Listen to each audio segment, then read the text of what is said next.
ब्रह्मपुर 17तम राज्यस्तरीय नाटक महोत्सव ब्रह्मपुर चलित मार्च मास 5 तारिख ब्रह्मपुर विजु पट्टनायक संस्कृति भवन परिसर में ओडिशा नाटक समारोह समिति तरफ 17तम राज्यस्तरीय नाटक महोत्सव अनुष्ठित होउथिबा नै सोमवार एक सांबादिक सम्मेलन में ओडिशा नाटक समारोहर सभापति अनिल कुमार पात्र सूचना दैछन्ति। ब्रह्मपुर गंजाम कला परिषद स्थित उक्तल आश्रम ठारे आयोजित सांबादिक सम्मेलन में दिया जाइथिबा सूचना प्रकार मार्च 5 तारिख उद्घाटन दिवस रे खोर्धा इंद्रधनु थिएटर संस्थार नाटक कुलबधू द्वितीय दिवस रे संबलपुर स्वर नाट्य संस्था तरफ नाटक कारुबाकी तृतीय दिवस रे राउरकेला स्वस्तकी झंकार तरफ नाटक विश्वासर आत्मलिपि चतुर्थ दिवस रे पारादीप क्यान मास तरफ नाटक मिथ्यावादी जिंदाबाद पंचम दिवस रे भुवनेश्वर विद्या कनक सृजनानुष्ठान तरफ नाटक मागुणीर सगड़ एवं महोत्सवर शेष नाटक भावे बालेश्वर स्रष्टा नाट्य संस्था तरफ नाटक परिचय मंचस्थ हेब। प्रतिदिन नाटक पूर्वर लोककला लोकनृत्य सांस्कृतिक कार्यक्रम सभा और संवर्धना अनुष्ठित हेब एवं नाटक शेष में प्रत्येक रात्र नाटक पर दर्शकों पाई नाटक संबंधी प्रश्नोत्तर कार्यक्रम अनुष्ठित हेब। ओडिशा नाटक समारोह समिति द्वारा आयोजित एही नाटक महोत्सव को ब्रह्मपुर कलाकार एकता मंच सहयोग करुथिबा नै सांबादिक सम्मेलन में सूचना दिया जाइछि। आयोजित सांबादिक सम्मेलन में ओडिशा नाटक समारोह समितिर उपदेष्टा इंजीनियर जामिनीकांत दास उपसभापति कैलाश पाणिग्राही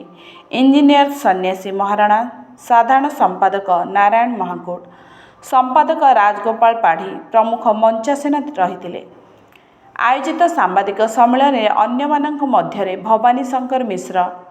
मदन मिश्र दुर्गा प्रसाद आचार्य आरती पात्र जयंती मिश्र सरोज पंडा गिरिजा शंकर दास सुभाष साहू नवीन होता कार्तिक पाणिग्राही सुनील स्वाई सीएच देवदास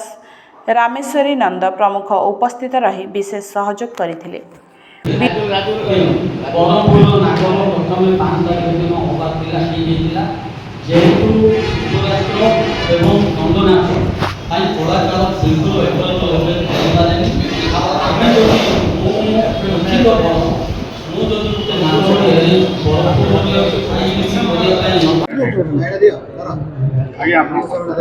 तो अनिल कुमार पात्र सभापति ओडिशा नाटक समारोह समिति ब्रह्मपुर आसंता 5 तारिख रु 10 तारिख 6 दिन व्यापी आमर ब्रह्मपुर ठारे ओडिशा नाटक समारोह समिति तरफ राज्यस्तरीय नाटक महोत्सव अनुष्ठित होब। एथिरे ओडिशार विभिन्न जिल्लारू 6 गोटी भल नाटक परिवेषण करने अनुमति सेमाने देइछथि। खोर्धा भुवनेश्वर बालेश्वर राउरकेला एवं पारादीप संबलपुर एमती 6टी स्थान रू आसी एटी नाटक मंचस्थ करेंगे एवं सबू कलाकार उत्साहित करने आपण मानकर सहयोग निहाती आवश्यक। ता सहित आम अनुष्ठान स्वर्गत 4 जन नाट्य व्यक्तित्व को सम्मान रे 4टी सम्मानित एवं प्रतिवर्ष से नाम 4 गोटी कला व्यक्तित्व व्यक्ति को सम्मानित कर स्थिर होइछि एवं सेमाने जो नाटक दल मैंने आसबे बाहर से रहा खाइबा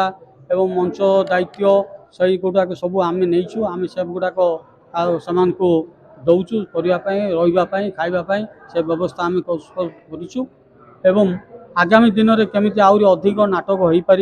सरकार तरफ किसी साहाय्य केमिति आम पाइबू सरकार केमिति किसी साहाय्य करेंगे से आशा उद्देश्य रखी आम नाटक महोत्सव कर।